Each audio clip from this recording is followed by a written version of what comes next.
Hello everyone, अन्यॉन्सेयो, नमस्ते and welcome back to my channel Kiki Cam. आज मैं आप लोगों को बहुत ही इंपॉर्टेंट चीज बताने वाली हूँ। मुझे ऐसा लगता है ह्यूमन माइंड बहुत ही सेम तरह से सोचता है, चाहे हम अलग अलग लोग हो, लेकिन कुछ कंसर्न्स होते हैं, कुछ प्रॉब्लम्स होते हैं हमारी लाइफ में जो कि सेम होते हैं और हम उन चीजों के बारे में सेम तरह से सोचते हैं। तो मैं जब साउथ कोरिया नहीं आई थी तो उससे पहले भी मेरे दिमाग में बहुत सारे थॉट्स हुआ करते थे। जैसे कि अगर आप 18 साल के हो तो ऐसा लगता है कि हम अभी बहुत ही ज्यादा यंग है अब्रॉड जाने के लिए, ठीक है। अगर आप 25 साल के हो तो आपको ऐसा लगता है कि आपने अपना चांस मिस कर दिया, मतलब बहुत ही लेट हो गया है लाइफ में। और 30 के अगर आप हो जाते हो तो ऐसा लगता है कि अब तो बहुत ही मुश्किल है स्टार्टिंग से सब कुछ स्टार्ट करना, है ना। तो कभी ऐसा लगता ही नहीं है लाइफ में कि किसी चीज के लिए कोई परफेक्ट एज है। और मुझे भी ऐसा लगता था कि अब्रॉड मूव करने का कोई एक परफेक्ट एज होता होगा, उसी टाइम पे अगर आप अब्रॉड मूव करें तो वो अच्छा है ना। लेकिन जब मैं 21 साल की थी मैंने अपना सारा सामान बस्ते में पैक किया और अब्रॉड आ गई, बिना सोचे कि मेरी उम्र क्या है, मैं क्या करूंगी क्या नहीं। तो इस वीडियो में मैं आप लोगों को ये बताने वाली हूँ कि what is the right time to move abroad, कब आपको अब्रॉड जाना चाहिए। अगर आप साउथ कोरिया आना चाहते हैं तो इसके लिए भी, लेकिन अगर आप कोई डिफरेंट कंट्री भी जाना चाहते हैं तो उसके लिए भी। मैं आप लोगों को ये इसलिए बता रही हूँ क्योंकि मुझे बहुत सारे लोगों ने पूछा है कि हमें कब अब्रॉड मूव होना चाहिए, ठीक है। उन्हें लगता है कि हम बहुत छोटे हैं, किसी के पेरेंट्स नहीं मान रहे, किसी को लगता है कि वो कुछ कर पाएंगे या नहीं अब्रॉड जाके, अब्रॉड जाएं कैसे। इन सब सवालों में मैं इतना वो हो गई थी कि मेरे को बताना पड़ेगा आप लोगों को कि what is the right age अगर आप अब्रॉड मूव करना चाहते हो। अगेन ये मेरा पर्सपेक्टिव है, ये मेरा ओपिनियन है। अगर आप लोगों को लगता है कि मैं सही बोल रही हूँ तो आप वो चीज अपनी लाइफ में अप्लाई कर सकते हैं, लेकिन अगर नहीं लगता है तो आप अपना ओपिनियन खुद क्रिएट करके अपनी लाइफ जी सकते हैं। ऐसा कुछ नहीं है कि अगर मैंने बोल दिया तो वही करना है। So without any further delay let's get into the video.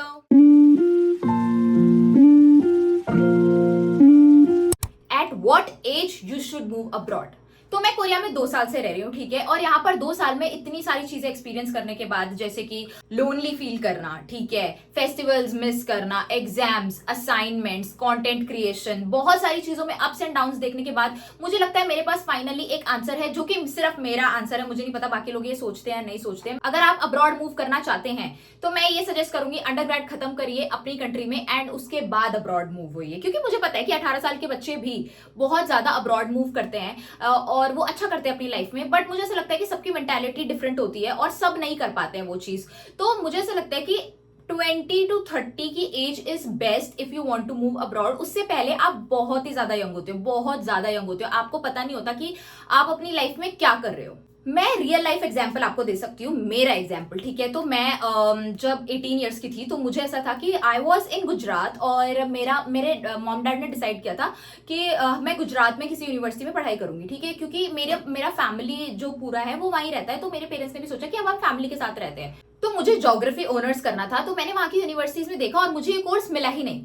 तो मैंने अपने मॉम डैड से बोला कि मुझे दिल्ली जाके पढ़ाई करनी है, क्योंकि हम दिल्ली से ही गुजरात शिफ्ट हुए थे। मैंने अपना स्कूलिंग दिल्ली में ही करा है, तो मैं बेसिकली पली बड़ी दिल्ली में हूँ, लेकिन मेरे जो रूट्स हैं वो राजस्थान हरियाणा को बिलोंग करते हैं। बट मेरी जो पूरी फैमिली है वो गुजरात रहती है, ठीक है। ये रियलिटी है मेरे एग्जिस्टेंस की। आप लोग पूछते रहते हैं कि मैं कहाँ से हूँ, मैं प्रॉपरली कहाँ से हूँ मैं ये नहीं बोल सकती, बट मेरे रूट्स जो है वो राजस्थान हरियाणा से बिलोंग करते हैं और मेरी जो अपब्रिंगिंग है वो दिल्ली में हुई है। बट मेरा पूरा फैमिली जो है वो गुजरात में सेटल्ड है, ठीक है। तो फिर मैंने वहां पर जब अपना कोर्स ढूंढा तो मुझे मिला ही नहीं, ठीक है। तो मैंने बोला अब मुझे दिल्ली यूनिवर्सिटी जाके पढ़ना है। और मेरे दिमाग में बहुत ही ज्यादा ऐसा था कि अब मुझे अकेले जाने मिलेगा, मुझे घर से बाहर निकलना है, मुझे अकेले जाने मिलेगा, दुनिया एक्सप्लोर करने मिलेगी और मैं तो बहुत ही मस्ती करूंगी, क्योंकि मेरे पेरेंट्स मेरे साथ नहीं जाने वाले हैं। तो जब आपके पेरेंट्स नहीं होते तो आपको लगता है आपको बहुत ही छूट मिल गई, अब आप कुछ भी कर सकते हो, ठीक है। लेकिन पता नहीं क्या हुआ उस टाइम पे, कोरोना आ गया, ठीक है। कोरोना आया और यूनिवर्सिटी जो थी ऑनलाइन हो गई। तो मैंने 1 साल 1.5 साल अपना यूनिवर्सिटी ऑनलाइन ही निकाला। और उसी बीच मेरी मॉम ने सोचा जब यूनिवर्सिटी खुलेगी तो क्यों ना हम दिल्ली में एक घर ले लेते हैं, और क्योंकि हमारी बेटी जाएगी तो वो उसका हर महीने का उसको रेंट देना पड़ेगा। हर महीने रेंट देने से अच्छा अगर हम वो सारा पैसा जोड़ें और जितना खर्चा होगा सब जोड़े तो हम एक घर ही खरीद सकते हैं, तो और वहां ही रह सकते हैं फिर। क्योंकि मेरी मॉम को मेरे साथ जाना था, मेरी मॉम को लगा था कि मेरा बच्चा बहुत छोटा है और अगर अभी ये गलत रास्ते पे जाएगा तो ये फिर हमेशा गलत रास्ते पे चलता रहेगा, ठीक है। तो मेरी मॉम को समहाउ मेरे साथ रहना था और मुझे नहीं रहना था, टू बी वेरी ऑनेस्ट। मुझे अपने पेरेंट्स के साथ नहीं रहना था, मुझे ऐसा था कि अब मुझे फ्रीडम चाहिए। तो मैंने सोचा कि ऐसा ना हो, बट मेरी मॉम हमारे घर की हेड है और वो जो बोलेंगी वो होगा। तो उन्होंने बोला हमें घर लेना है। एंड पापा सेड यस, तो हमने घर देखा एंड दिल्ली में हमने फिर घर ले लिया और फिर मैं उन्हीं के साथ रही। और उस टाइम पे जितना भी मेरा कॉलेज लाइफ है वो मेरी मॉम के साथ मैंने निकाला और मेरी मॉम ने मुझे बहुत सारी चीजें सिखाई और मैंने भी उस टाइम स्पैन में इतनी गलतियां करी। मुझे ऐसा लगता है कि अगर मैं उस टाइम पे अकेली होती तो मैं शायद नहीं समझ पाती। तभी मैं बार बार सजेस्ट करती हूँ कि you need to have good friends in your life ताकि आपको वो सही राह दिखा सके। But I never had one, ठीक है। मेरे जो दोस्त थे वो बहुत ही अच्छे दोस्त नहीं थे और ऑब्वियसली मैं नाम तो नहीं ले सकती, बट मेरा कॉलेज लाइफ का जो दोस्त थे मेरे, दे वर नॉट गुड और अभी हम कांटेक्ट में भी नहीं है। तो मेरे को ऐसा लगता है कि उस टाइम पे आपको अपने दोस्त जो है वो बहुत ही सोच समझकर चूज करने चाहिए, ठीक है।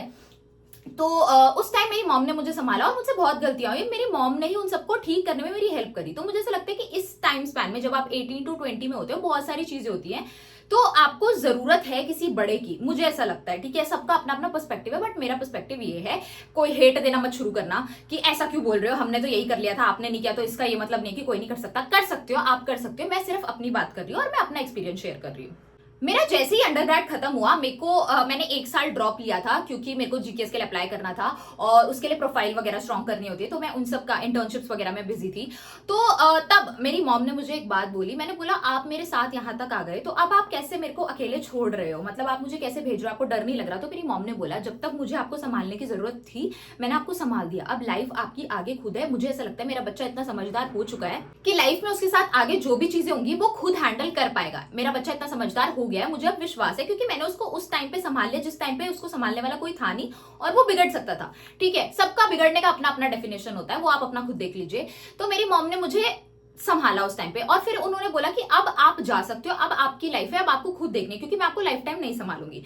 तो मेरी मॉम ने मुझे छोड़ दिया, ठीक है। और जब मैं यहाँ आई, मुझे ऐसा लगता है कि जो बहुत छोटे बच्चे हैं, ठीक है, जो बिल्कुल अंडरग्रेड में आए हुए हैं, कुछ लोगों को मैंने इतना स्ट्रगल करते हुए देखा है क्योंकि कोरिया एज अ कंट्री जहां पर एजुकेशन सिस्टम बहुत डिफिकल्ट है, one of the most hardest education system है इनका, इनकी लैंग्वेज भी one of the most hardest language है। तो जब आप पढ़ाई करते हो तो उसका प्रेशर बहुत ही ज्यादा होता है। Me being a master student मुझे पता है, लेकिन अंडरग्रेड में तो और ज्यादा प्रेशर होता है क्योंकि बहुत सारी चीजें होती है जो आपको अंडरग्रेड में, क्लब्स ज्वाइन करना, फिर एग्जाम्स भी देने, बहुत सारी चीजें एक साथ करनी है। तो वो लोग काफी स्ट्रगल करते हैं, पार्ट टाइम भी करना, उसके बाद अपनी फीस भरना और फिर कोरियन लैंग्वेज भी पढ़ना, यूनिवर्सिटी एग्जाम्स। मैंने इतने सारे क्वेश्चंस, इतने सारे कमेंट्स देखे हैं ये कहते हुए कि दीदी I am in 11th class, दीदी I am in 12th class, दीदी आई एम इन, कहाँ गया? मैंने इतने सारे क्वेश्चंस देखे हैं ये कह के कि दीदी I am in 11th class, I am in 12th class, मुझे अब्रॉड मूव करना है। कुछ बच्चे तो 10th क्लास 8th क्लास में भी कि हमें अब्रॉड मूव करना है।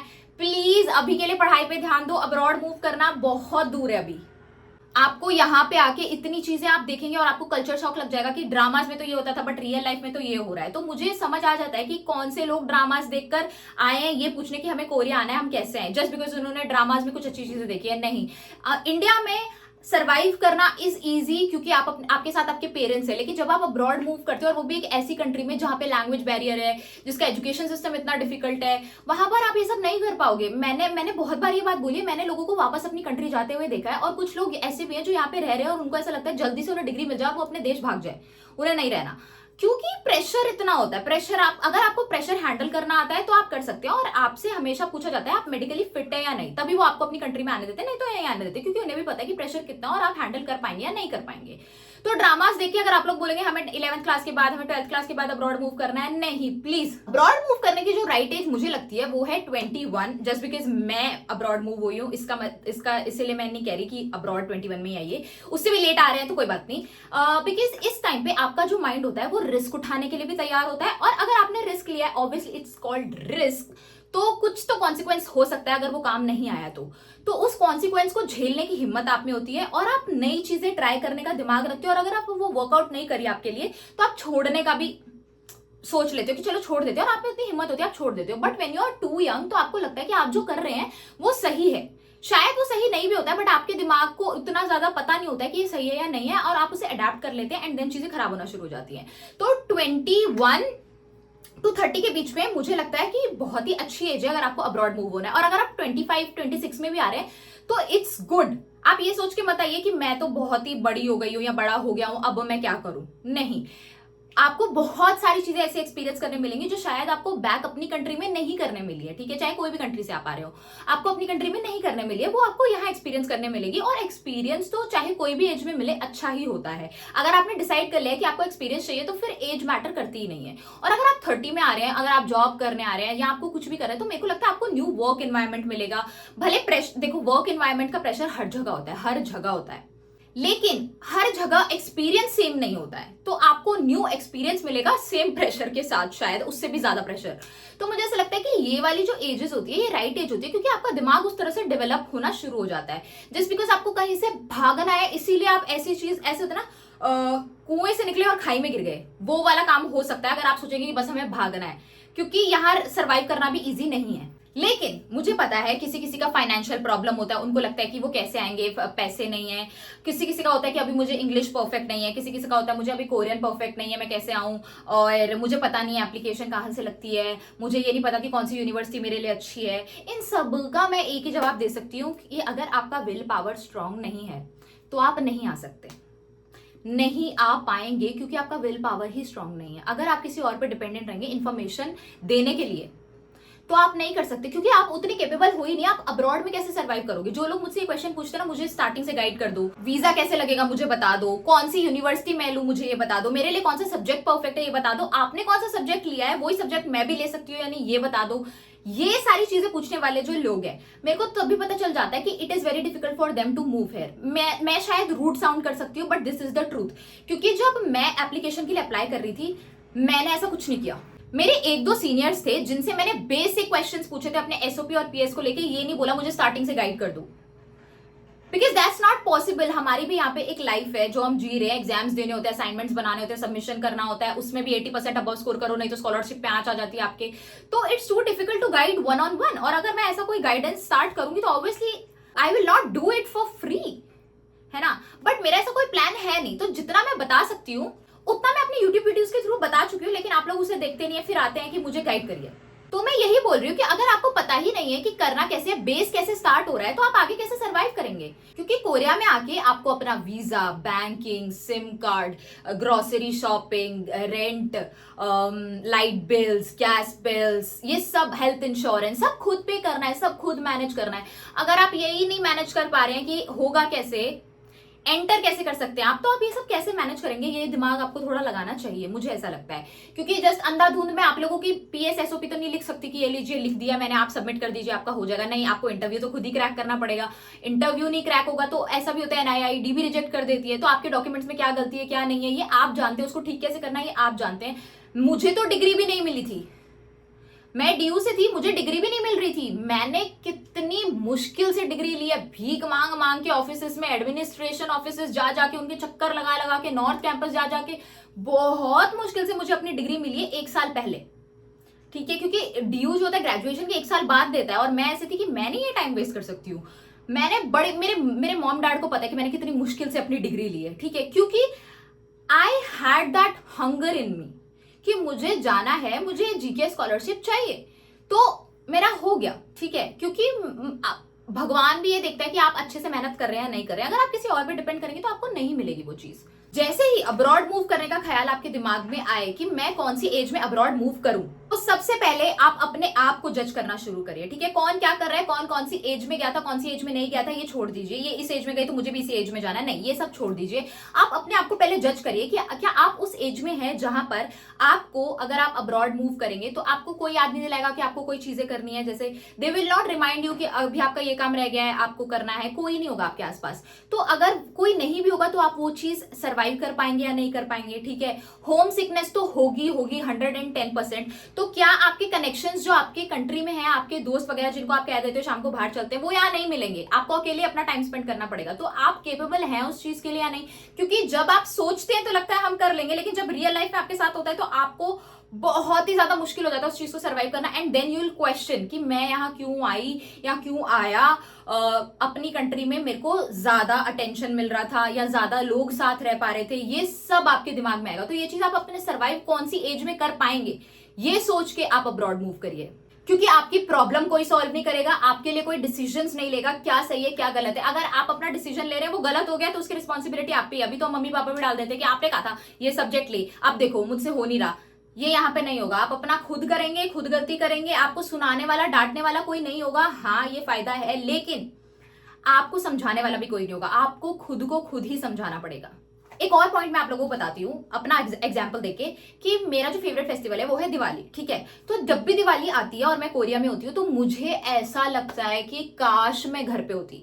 मुझे रोना आता है, मैं एक कोने में बैठी रहती हूँ, मुझे ऐसा लगता है फैमिली पूरी सेलिब्रेट कर रही है मेरे बिना, लेकिन मैं यहाँ पे एक बेड के कोने में बैठ के असाइनमेंट कर रही हूँ या रो रही हूँ कि मुझे तो घर पे होना चाहिए था इस टाइम पे। ये चीज मैं आप लोगों को पर्सनल एक्सपीरियंस से बता रही हूँ, सर्वाइव करनी बहुत मुश्किल होती है। मुझे ऐसा लगता है अभी घर भाग जाओ, मुझे दिवाली सेलिब्रेट करना है, क्योंकि आसपास के लोग जरूरी नहीं है आपको अच्छे मिले। If you are living in an Indian community as well तो जरूरी नहीं है कि वो अच्छा ही हो, जरूरी नहीं है कि हमारे ही देश के लोग हैं या फिर कोई भी है वो अच्छा ही हो, आप उससे वाइब मैच कर पा रहे हैं, वो आपको अच्छे से ट्रीट कर रहे हैं नहीं कर रहे हैं, ये सब ऐसा जरूरी नहीं है हो।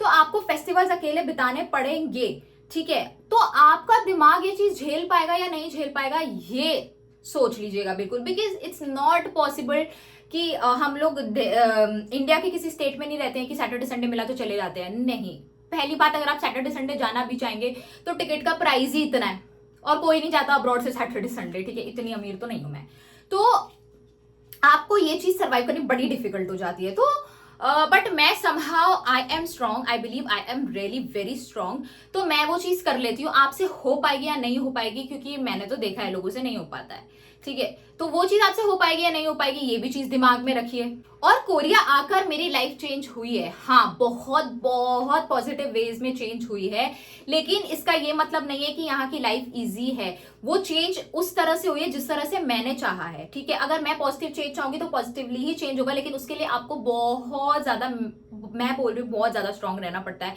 देयर आर डेज मैं रोई हूँ, मैंने अपने फ्रेंड्स को बोला है कि मुझसे नहीं हो पा रहा है, मैंने अपनी मॉम को बोला है मुझसे नहीं हो पा रहा है। मम्मा तो सीधा यही बोलती है आप सब छोड़ दो घर आ जाओ, बट वो ऑप्शन ही नहीं है। मैं वो ऑप्शन कभी लेना ही नहीं चाहूंगी कि मैं गिव अप करके घर आ जाऊं, क्योंकि मैं इतनी दूर तक ऐसे हारने के लिए तो नहीं आई हूँ। तो देयर आर डेज, अभी भी जब मैं बोल रही हूँ I am getting emotional, because there are so many things जिससे मैंने अकेले सर्वाइव किया है। एंड मैं हर चीज सोशल मीडिया पे पोस्ट नहीं कर सकती हूँ, है ना। तो उसे ना पोस्ट करके ऐसा नहीं है कि मैं कुछ छुपा रही हूँ, मुझे ऐसा लगता है कि प्रिवेसी इज इम्पॉर्टेंट, और मैं सारी अपनी पूरी लाइफ खोल के नहीं रख सकती हूँ सोशल मीडिया पे। But there have been days जहां मुझे लगा था कि I should just give up and go home, but वो ऑप्शन नहीं था मेरे पास, ठीक है। तो मैं यहाँ पे रुकी, मैंने एक भी दिन ऐसा नहीं था कि मैंने कंटेंट पोस्ट नहीं किया, मैंने हर दिन कंटेंट पोस्ट किया, मैंने हर दिन फाइट किया। Every day I kept up with my work, classes, exams. तो ये जो चीज होती है बहुत डिफिकल्ट होती है, इसीलिए मैं आप लोगों को हमेशा सजेस्ट करती रहती हूँ कि जब तक आप मेंटली बहुत स्ट्रांग नहीं है अब्रॉड मूव मत करिए, क्योंकि फिर आपके पास वापस जाने के लिए रास्ता नहीं बचता है। तो I am really sorry, I don't like to cry in front of camera, but वो टाइम इतना मुश्किल हो गया था मेरे लिए कि मैं बाहर नहीं आ पा रही थी उस चीज से। बट किसी को पता भी नहीं चला, क्योंकि मैंने सोच लिया था कि मैं अकेले सर्वाइव कर सकती हूँ ये चीज, तो आई डिड इट।